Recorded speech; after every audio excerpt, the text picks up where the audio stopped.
حیدرآباد کے jubilee Hills حلقے کے ضمنی انتخاب کے لیے بھی ووٹنگ جاری ہے۔ دوپہر 1 بجے تک 31.94% رائے دہی ہوئی ہے۔ صبح رائے دہی کے آغاز کے ساتھ ہی مختلف بوتھس پر قطاریں دیکھی گئی۔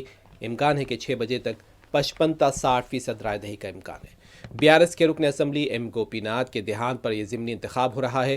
BRS پارٹی نے گوپی ناتھ کی بیوہ ایم سنیتا کو ٹکٹ دیا ہے، جبکہ کانگریس پارٹی نے نوین یادو کو اپنا امیدوار بنایا۔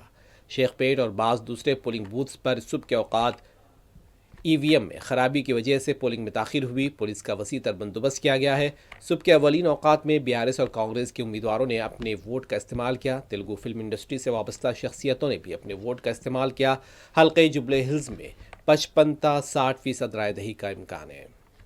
پولیس کا وسیع تر بندوبست کیا گیا ہے۔ بعض مقامات سے 2 گروپوں کے درمیان بحث و تکرار کی اطلاعات ہیں۔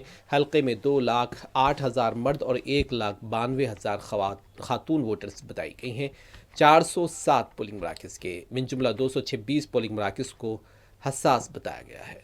پولنگ کے لیے تقریباً 1,800 پولیس ملازمین کے علاوہ CCRPF کی بھی 8 کمپنیاں تعینات کی گئی ہیں۔ 14 نومبر کو نتیجے کا اعلان کیا جائے گا۔